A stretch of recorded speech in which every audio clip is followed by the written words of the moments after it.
Okay, this is the third part of the Unit 1 test review, and we're going to talk about the hard problems. So the first problem I want to do is problem number 26.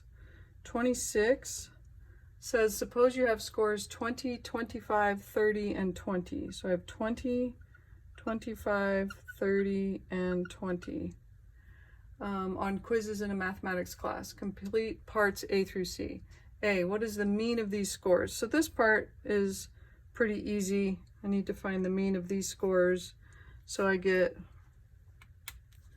if I add them up, I get 95 divided by 4, because I have 4 scores. So 95 divided by 4 gives me 23.75. So that's my answer to A, 23.75. I added my scores divided by 4. So B says, what score would you need on the next quiz to have an overall mean of 25? So I like to write this out somewhat algebraically. So if I took an average, I would go 20 plus 25 plus 30 plus 20 plus another quiz, and I don't know what that score is for that other quiz, right? But if I average these, I would divide by 5 because I'm including that other quiz. And when I take the average, I want my answer to be an overall mean of 25. So this is a nice setup. And again, it gives you practice solving equations. So the first thing I could do is I could add those 4 numbers up, which I did up here. And I believe I got 95. So I can rewrite this as 95 plus x over 5 equals 25.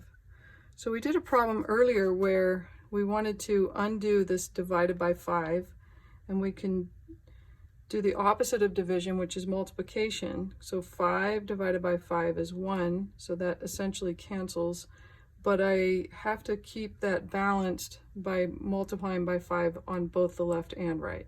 So 25 times 5 gives me 125. And now it looks like an equation that most of you have probably solved before.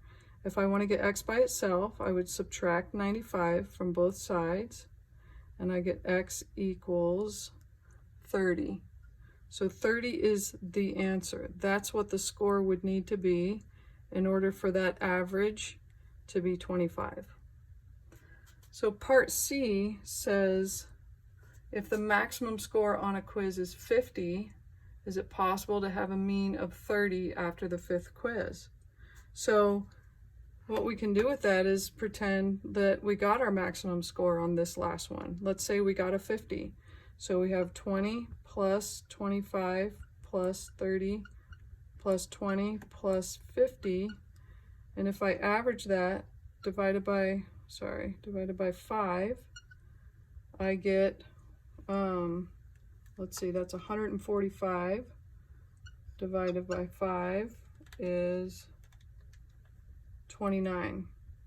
So even with the highest score possible of 50, my average still ended up being 29. So is it possible to have a mean of 30 after that 5th quiz? No, because the highest I got was 29. So that's problem 26. I think that's pretty difficult. There are a lot of steps, and you use algebra, which many of you haven't had a whole lot of experience with quite yet. All right, now I'm going to jump to question 29. And 29 says a projectile travels 1,500 feet per second.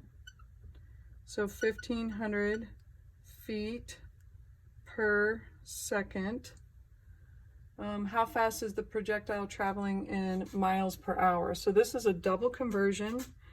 I want to end up with miles per hour. Well, it's the feet, which is a distance, that'll turn into the miles. So let's deal with that first. I need a unit fraction. I need feet on the bottom so that they'll cancel.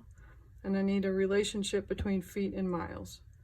5,280 feet is the same as 1 mile. So now I've done the conversion to miles. Let's now deal with the seconds. Seconds measures time, and they want to convert that to hours. So I need a unit fraction. Seconds is on bottom. I need seconds on top. And let's convert it to minutes. So seconds cancel. I know I have 60 seconds in 1 minute, but minutes aren't what I wanted to end with. I wanted to end with hours. So I'm going to put minutes on top so that the minutes cancel. Switch to hours. 60 minutes is 1 hour. Everything cancels except for miles per hour, and that's what I wanted. So I'm going to do 1,500 times 1 times 60 times 60 divided by 5280 times 1, which is just 5280.